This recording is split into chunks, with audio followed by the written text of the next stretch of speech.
So let's get into the readings. I'd like to note that I have chopped certain sections out of some of the readings. Typically I feel uncomfortable with this. I'm always weary when somebody handpicks certain verses to give a message. But I welcome you to read the rest of the Lamentations readings and tell me if you see anything different.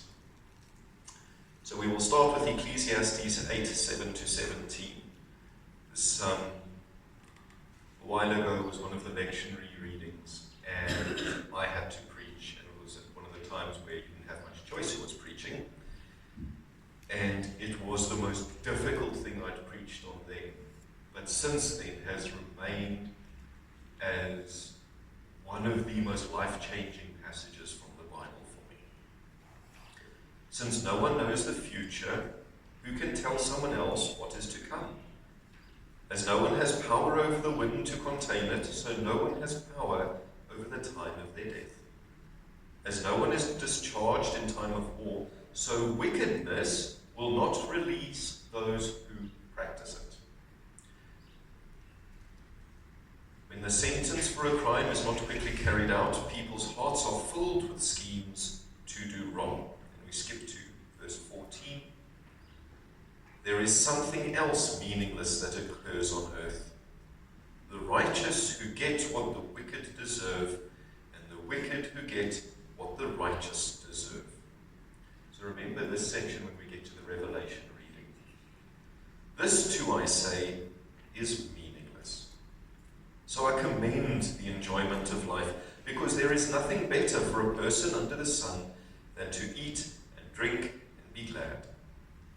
Then joy will accompany them in their toil all the days of the life God has given them under the sun.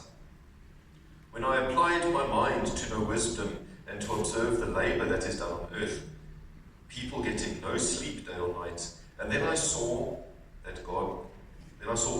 that God has done. No one can comprehend what goes on under the sun.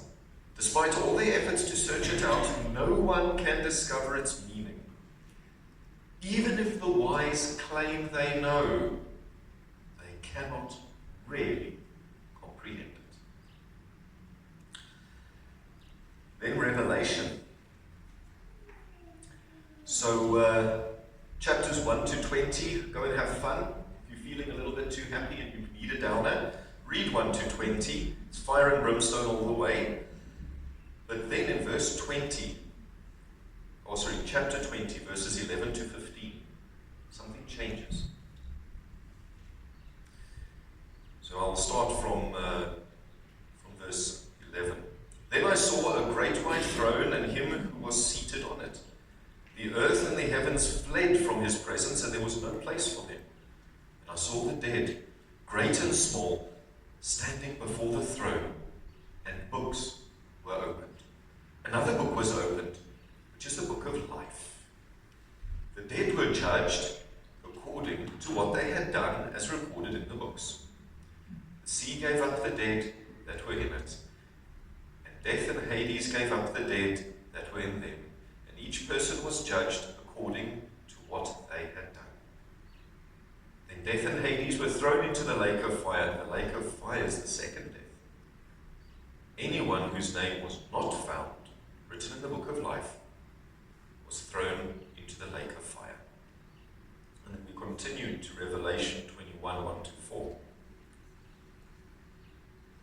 Then I saw a new heaven and a new earth. For the first heaven and the first earth had passed away, and there was no longer any sea. I saw the holy city, the new Jerusalem, coming down out of heaven from God, prepared as a bride beautifully dressed for her husband. And I heard a loud voice from the throne saying, "Look, God's dwelling place is now among the people, and he will dwell with them. They will be his people, and God himself will be with them and be their God." Now here verse 4. He will wipe away every tear from their eyes. There will be no more death, or mourning, or crying, or pain, for the old order of things has passed away. So after 20 chapters of how bad things can be, this is in Revelation. Right, so now for the part that sparked it all, Lamentations. Interestingly, when I started this, I wanted to preach out of Lamentations, almost as a challenge. And then I Googled first, is there anything positive in Lamentations? Turns out there's this much, but there is some. So please knock yourselves out and read all 5 chapters. But chapter 3, I think speaks to the heart of where so many people in the world are today. So I'm going to start by reading verses 1 to 9, and then I'm going to skip to 19 because 10 to 18 is just more of 1 to 9. I am the man who has seen affliction by the rod of the Lord's wrath. He has driven me away and made me walk in darkness rather than light. Indeed, he has turned his hand against me again and again all day long. He has made my skin and my flesh grow old and has broken my bones. He has besieged me and surrounded me with bitterness and hardship. He has made me dwell in darkness like those long dead. He has walled me in so I cannot escape. He has weighed me down with chains. Even when I cry out for help, he shuts out my prayer. He has barred my way with blocks of stone. He has made my paths crooked.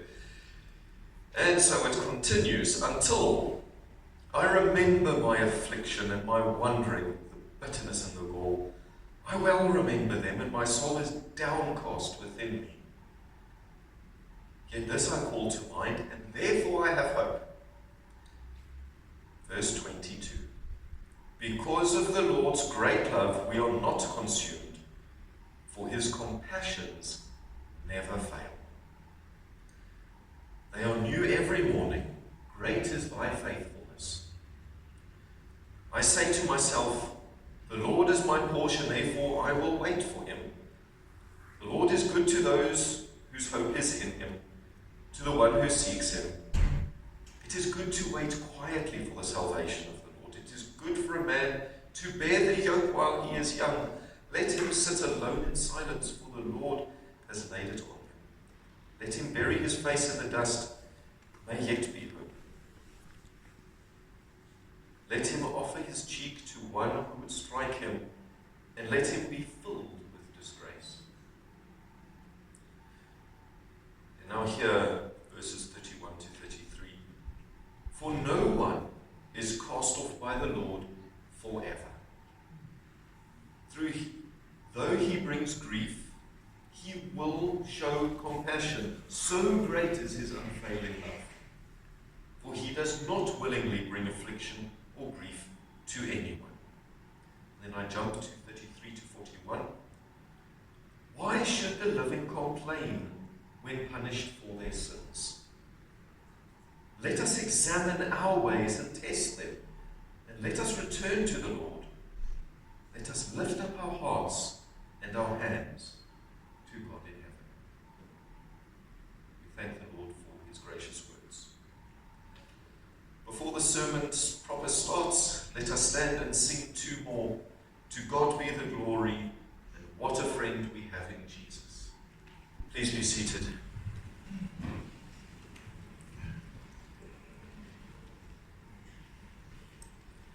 I don't know how you guys are all going to feel when you leave today.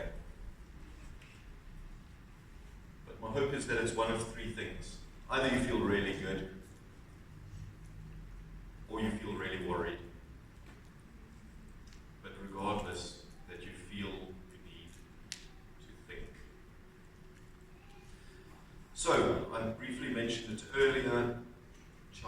So, the whole meaning of Hevel, it's a Hebrew term that is very poorly translated often as meaningless. But it doesn't, that is the closest word in English. It's more something fleeting. It's something you can't hold on to. It's like smoke in the wind. You can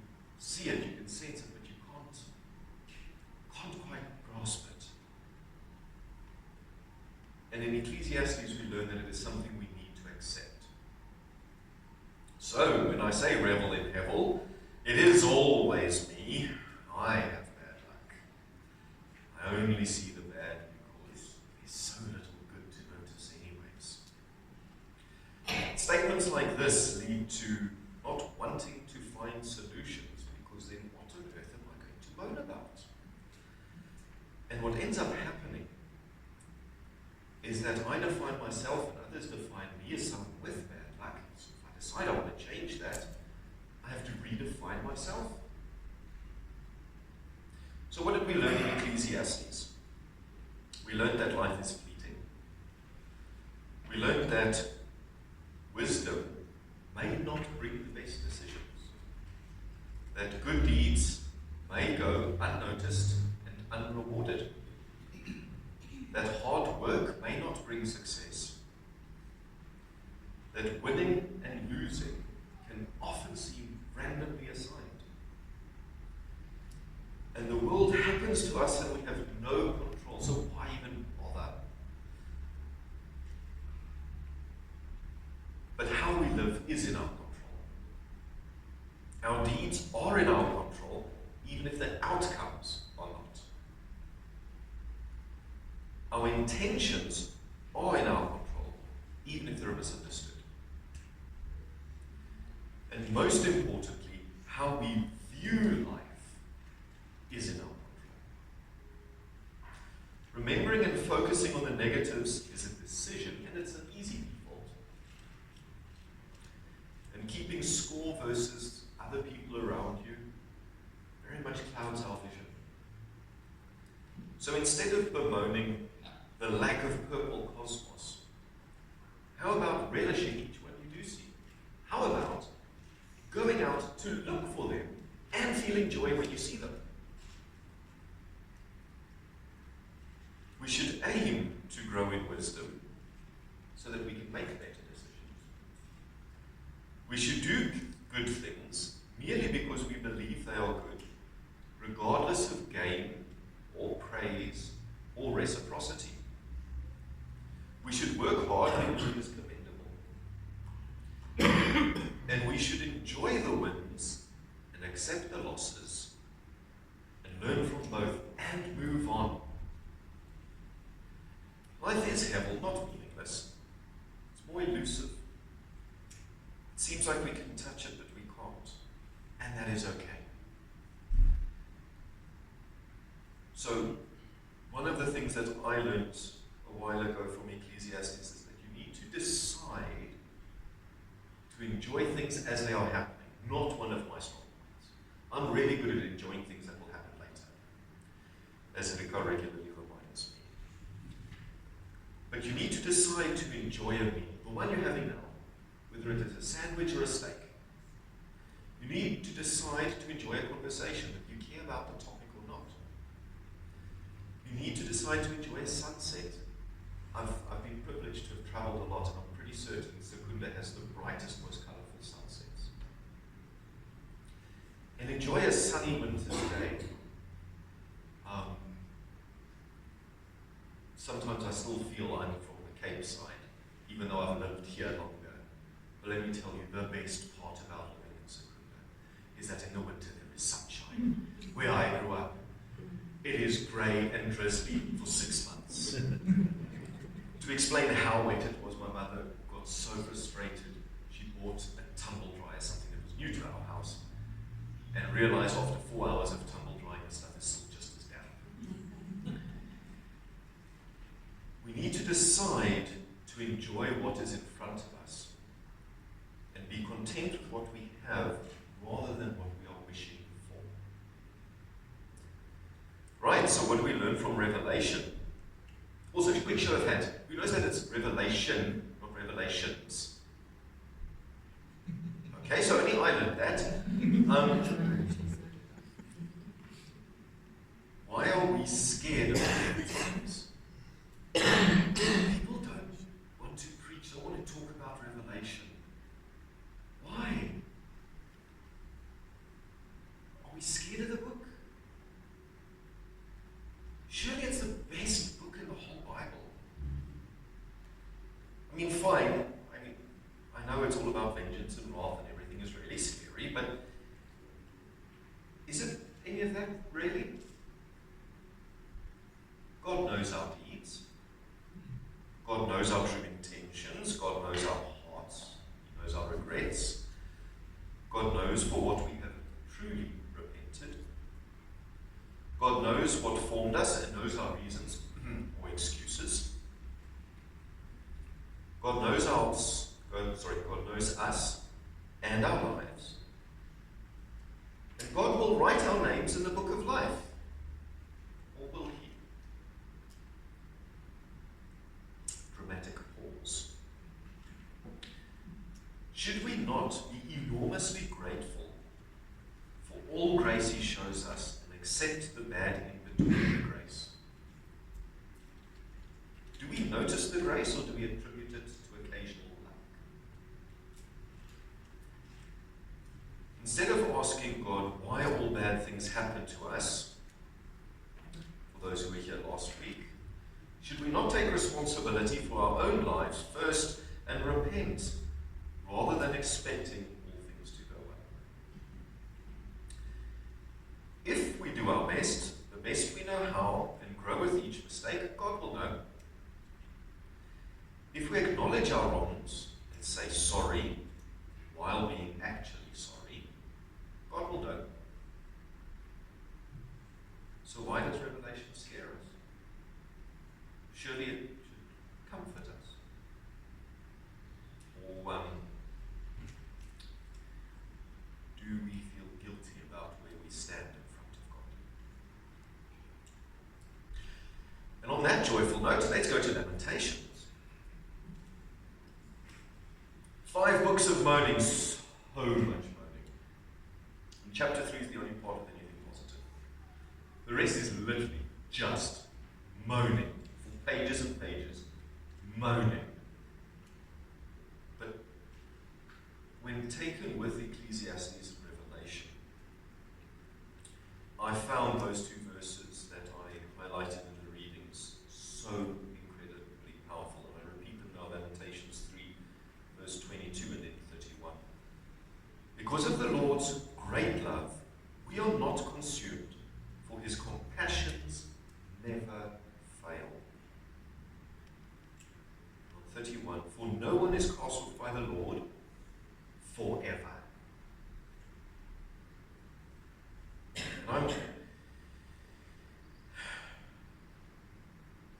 The words of verses 1 to 20 are so dark and so hopeless. And to be honest, I don't even have the courage to read the other moments. Because we are led to believe that this poor writer is utterly forgotten by God, and that the world is being used to actively oppress him. He is able to list all the things done to him and why he is so unhappy. And how often do we do this with friends and colleagues and family? And the best part is, how do we button it? We tell a story and it's like, oh, I'm always unlucky. We tell a story and it's, I must always struggle. Nothing can ever be easy for me. I attract bad things to my life. Well, you know what? Negativity does breed negativity. That said, it is surely also okay to share the negative. Sometimes sharing the burden is a way of releasing the impression it has on you. It's a way of getting that poison out.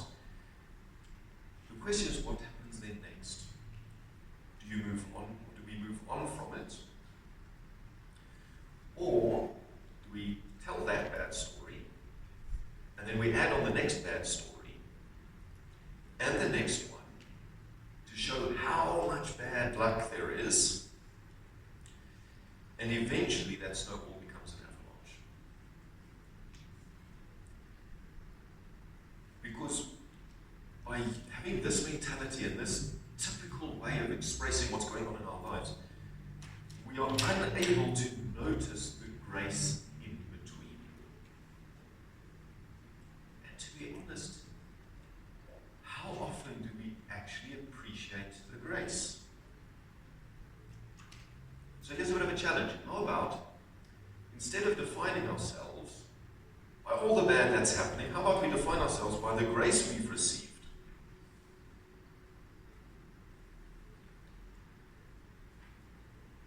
Could we not be happy with what joys life does offer, rather than just dwell on the negatives? Because God has given us a life to enjoy, and A tough life, sure. But in the end, we will be judged on how we have lived by the only one who knows everything